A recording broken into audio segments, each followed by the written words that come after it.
What if I told you that the plastic laundry basket sitting in your closet right now could produce 25 loaves of potatoes in just 90 days? No garden needed, no expensive equipment, just a $10 basket and some dirt. This isn't some cute gardening trend. This is a legitimate survival skill that could feed your family during a crisis, slash your grocery bill in half, or give you complete food independence in the smallest living space imaginable.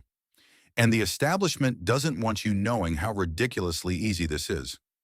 Stay with me because I'm about to walk you through the exact system, step by step, that prepares you for anything. Let's get into it. Here's the reality nobody's talking about. Food prices aren't coming down. Supply chains are fragile and most people are completely dependent on grocery stores for survival. But potatoes are the ultimate survival crop. They're calorie dense, nutritionally complete, store for months, and grow in conditions that would kill most vegetables. The problem is traditional potato growing takes up massive garden space that most people don't have. That's where this laundry basket method changes everything. It's vertical growing that maximizes yield in minimal space. It's portable so you can move it to follow the sun or hide it if you need to. And it's reusable year after year. Whether you're prepping for uncertain times, living in an apartment, or just want to take control of your food supply, this method works. So grab something to write with because you're about to learn a skill most people have completely forgotten. You need to understand why this method is so effective. Potatoes don't grow on roots like most people think. They grow on underground stems called stolons. When you bury a potato plant stem, it produces more potatoes all along that buried stem. Traditional row planting only buries the stem once. But with this basket method, we're going to bury the stem multiple times as the plant grows, forcing it to produce potatoes at every level. A laundry basket is perfect for this because it provides drainage, prevents waterlogging that causes rot, allows air circulation to the roots, and gives you vertical space to keep adding soil as the plant grows taller. The holes in the basket also make harvesting incredibly easy. You literally just tip it over and the potatoes fall out. No digging, no accidentally stabbing potatoes with a shovel. Just clean, simple harvest. This method can yield 3 to 5 times more potatoes per square foot than traditional row planting. In a space smaller than 2F or by 2FT, you can grow enough potatoes to feed one person for a month. And you can stack this system, running multiple baskets in the same small area. That's the power of vertical growing. That's why this is a survival hack and not just a gardening trick. Let's talk about exactly what you need. First, the basket. Get a standard plastic laundry basket, the kind with holes all around the sides and bottom. Don't get the flimsy dollar store versions. You want something sturdy that'll last multiple seasons. Second, seed potatoes. These are potatoes specifically grown for planting, certified disease-free. Don't use grocery store potatoes. They're often treated with sprout inhibitors that prevent them from growing. Seed potatoes cost about $12 to $15 for $5 lobtini, and 5 lbs will fill 3 to 4 baskets. Choose varieties labeled as early or mid-season, maturing in 70 to 90 days. Good survival varieties include Yukon Gold, Red Pontiac, or Kennebec. These are reliable, high-yielding, and store well. Third, potting soil or a soil mix. You'll need about 2 cubic feet of soil per basket, which is roughly 1 and 1 to 2 large bags. Don't use garden soil or topsoil. It's too heavy and compacts in containers. Use actual potting mix or make your own blend of equal parts peat moss or coco coir, compost, and perlite or vermiculite. This gives you drainage, nutrition, and aeration. Fourth, optional but recommended organic fertilizer. Potatoes are heavy feeders. A balanced organic fertilizer or compost will boost your yield significantly. And finally, water access. That's it. No fancy equipment, no raised beds, no rototillers, just these basic supplies, and you're ready to produce serious food. Here's how to prepare your seed potatoes. About 2 weeks before planting, take your seed potatoes and look them over. You want potatoes that are roughly the size of an egg or golf ball. If you have larger potatoes, you'll need to cut them. Each piece needs at least 2 eyes, those little dimples or sprouts. Cut larger potatoes into pieces about 2 ahs each, making sure each piece has multiple eyes. After cutting, let the pieces sit in a cool, dry place for 24 to 48 hours. This lets the cut surfaces form a protective callus that prevents rot when you plant them. This step is critical. Skip it and you'll lose potatoes to fungal infections. During this curing time, the pieces will dry slightly and toughen up. While your seed potatoes are curing, prepare your basket. Some people line the basket with landscape fabric or burlap to prevent soil from washing out through the holes. This is optional. I don't do it because the holes are usually small enough that soil stays put once it's moist. But if you're concerned, go ahead and line it. Just make sure whatever you use is breathable and allows water to drain. Position your basket in its final location before filling it. A full basket will be heavy, around 60 to 80 lb, and you don't want to move it once it's planted. Choose a spot that gets at least 6 to 8 hours of direct sunlight per day. Potatoes need sun to produce. More sun equals more potatoes. If you're on a balcony or patio, position the basket where it'll get maximum light exposure. Now we plant. Fill your basket with about 4 to 6 inches of your soil mix. This is your base layer. Place 3 to 4 seed potato pieces on top of the soil, spacing them evenly around the basket. Don't crowd them in the center. Spread them out so they have room to grow. Cover these seed potatoes with another 3 to 4 inches of soil. Water thoroughly until water runs out the bottom holes. This initial watering is important because it signals the potatoes to wake up and start growing. Place the basket in its sunny location and wait. In about 7 to 10 days, you'll see green shoots emerging from the soil. This is where the magic begins and where most people mess up this method. As those shoots grow taller, you're going to keep adding soil to bury the stems. This is called hilling, and it's the key to massive yields. Here's the rule. When the potato plants grow about 6 to 8 inches tall, add more soil to cover all but the top 2 to 3 inches of the plant. You're essentially burying most of the stem, leaving just the leaves exposed at the top. Wait until the plant grows another 6 to 8 inches, then hill again. Repeat this process until your basket is filled within 2 inches of the rim. Each time you bury the stem, the plant produces more potatoes along that buried section. This is why laundry baskets work so well. They give you vertical space to keep hilling. A standard basket is usually 18 to 22 inches tall, which means you can hill 3 to 4 times during the growing season, multiplying your potato production with each hilling. Let's talk about care during the growing season. Water is your primary concern. Potatoes need consistent moisture, especially once they start flowering. That's when the tubers are actively forming. The soil should feel like a wrung-out sponge, moist but not soggy. Stick your finger 2 inches into the soil. If it's dry, water deeply until water runs out the bottom holes. In hot weather, you might need to water every day. The basket will dry out faster than ground soil because it's exposed on all sides. But don't overwater. Constantly soggy soil causes rot and disease.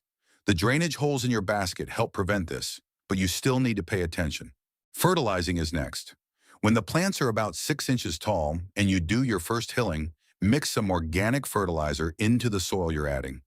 Use a balanced fertilizer, something like 5-5-5 or 10-10-10, following package directions. Repeat this light fertilization with each hilling. Potatoes need nitrogen for leafy growth early on, then phosphorus and potassium for tuber development later. Some people use compost tea, liquid fish emulsion, or worm castings. All of these work. The goal is to keep the plant fed so it can produce maximum potatoes. Underfed potato plants will still grow, but your yields will be disappointing. Watch for pests. The two main problems are Colorado potato beetles and aphids. Colorado potato beetles are orange and black-striped beetles that'll destroy your plants if left unchecked. Check your plants every few days. If you see beetles or their orange egg clusters on leaf undersides, remove them by hand and destroy them. For organic control, use neem oil or spinosad spray. Aphids are tiny, soft-bodied insects that cluster on new growth. A strong spray of water usually knocks them off. For persistent problems, insecticidal soap works well. The beauty of growing in a basket is that you can easily inspect all sides of your plants and catch problems early. Here's something most people don't know. Once your potato plants flower, you can actually start harvesting small new potatoes without killing the plant. Gently reach into the soil from the top, feel around, and carefully pull out a few small potatoes. The plant will keep growing and producing more. This gives you fresh, new potatoes while the main crop continues to mature. Harvest time is when this method really shows its brilliance. Potatoes are ready to harvest when the plant's foliage starts to yellow and die back naturally. This usually happens 70 to 100 days after planting, depending on your variety. For storage potatoes, wait until the foliage is completely dead and has been dead for about 2 weeks. This allows the potato skins to toughen up, which is essential for long-term storage. Here's how to harvest from a basket. Stop watering about a week before harvest to let the soil dry out slightly. This makes handling easier and the potatoes cleaner. Tip the entire basket over onto a tarp or directly onto grass. The soil and potatoes will tumble out. Gently break apart the soil. The potatoes will be throughout the entire root ball from top to bottom because you hilled multiple times. This is where you'll see the difference compared to traditional growing. Instead of potatoes just at the bottom, you'll have them layered throughout the entire basket height. Brush off excess soil, but don't wash the potatoes yet. Let them cure in a dark, cool place with good airflow for about 2 weeks. This curing period heals any small cuts or bruises and toughens the skin for storage. After curing, brush off any remaining dirt and store them in a cool, dark, dry place. Ideal storage temperature is 40 to 50 degree RF. Properly stored potatoes from this method will last 4 to 6 months, taking you through winter and into early spring. This is survival food. This is food security, and you grew it in a laundry basket. Now let me give you some advanced strategies that'll take this from good to exceptional. First, rotation and succession planting. You can plant a new basket every 2 to 3 weeks throughout the growing season for continuous harvest. Stagger your plantings and you'll have fresh potatoes available for months instead of one big harvest. Second, variety stacking. Plant different varieties with different maturity dates in separate baskets. Early varieties in one basket, mid-season in another, late season in a third. This spreads out your harvest and gives you different flavors and uses. Early varieties are great for fresh eating. Late varieties store best. Third, companion planting. Put a few bush bean seeds around the edge of your basket when you do the final hilling. The beans fix nitrogen in the soil, benefiting the potatoes, and you get 2 crops from one container. Or plant nasturtiums, which repel aphids and make the whole setup look beautiful. Fourth, soil reuse. After harvest, don't throw away the soil. Dump it into a pile. Mix in fresh compost and some organic fertilizer. Let it rest for a few weeks and use it again. Potatoes are heavy feeders and will deplete nutrients. But with proper amendment, the soil is reusable for several seasons. Fifth, overwintering in mild climates. If you live where winters are mild with minimal freezing, you can actually leave potatoes in the basket through winter and harvest as needed. Cover the basket with thick mulch or straw for insulation. This is nature's refrigerator, keeping your potatoes fresh without any electricity. Let's address common problems. Problem 1, plants grow tall but produce few potatoes. This usually means too much nitrogen, not enough hilling, or not enough sun. Solution, reduce nitrogen fertilizer. Make sure you're hilling every time the plant grows 6 to 8 inches and move the basket to a sunnier location. Problem 2, potatoes are green when you harvest. Green potatoes contain solanine, a toxic compound. This happens when tubers are exposed to light. Solution, make sure you hill high enough that no potatoes are poking through the soil surface. Any green potatoes should be discarded, not eaten. Problem 3, rotting potatoes. This is usually from overwatering or poor drainage. Solution, water less frequently. Make sure your basket has adequate drainage holes and consider mixing more perlite into your soil for better aeration. Problem 4, tiny potatoes. This means the plant was stressed, usually from inconsistent watering or lack of nutrients. Solution, maintain consistent soil moisture throughout the growing season and fertilize at each hilling. Problem 5, plants die suddenly. This could be late blight, a devastating fungal disease, or extreme heat stress. For blight, remove and destroy affected plants immediately to prevent spread. For heat stress, provide afternoon shade during extreme temperatures and water more frequently. The key to troubleshooting is observation. Check your baskets regularly. Healthy potato plants are vigorous, dark green, and bushy. If something looks off, investigate immediately. So here's what we've covered. You now know why the laundry basket method is superior to traditional potato growing. Vertical space, better drainage, easier harvest, and portability. You know exactly what supplies you need: a sturdy basket, seed potatoes, quality soil mix, and basic fertilizer. You understand the preparation, curing your seed potatoes, and positioning your basket for maximum sun. You've learned the critical planting process, layering soil and seed potatoes, then progressively hilling as the plants grow to multiply your yield. You know how to care for growing plants, consistent watering, regular fertilization, and pest monitoring. You've seen how simple harvesting is. Tip the basket, collect the potatoes, and cure them for storage. And you've got advanced strategies: succession planting, variety selection, companion planting, and soil reuse to maximize this method's potential. Here's what I want you to understand. This isn't just about growing potatoes. This is about independence. This is about being prepared. This is about knowing that no matter what happens to food prices, supply chains, or the economy, you can produce real substantial food in the smallest space imaginable with minimal investment. One laundry basket managed properly produces 20 to 30 potatoes. That's 15 to 20,000 calories. That's survival. Run 5 baskets and you've got 100 to 150 lubbies. That's 3 to 4 months of staple food for one person.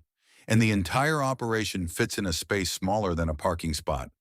The time to learn this is now, not when you need it desperately. Get your baskets. Order your seed potatoes.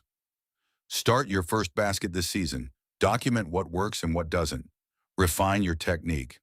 By the time most people realize they need this skill, you'll be harvesting your third crop. This is practical. This is proven. This is powerful. And now you know exactly how to do it. The question is, will you actually do it, or will you just file this away as interesting information and stay dependent on a system that's increasingly unreliable? Your move. Get growing, get prepared, and take control of your food future. If you found this valuable, share it with someone who needs to hear it. If this story changes the way you look at the simple items in your home, please subscribe and like the channel. We are uncovering the survival secrets that have been hidden in plain sight. Plant your future today. The next treasure of self-reliance will be revealed soon. Until next time, stay ready.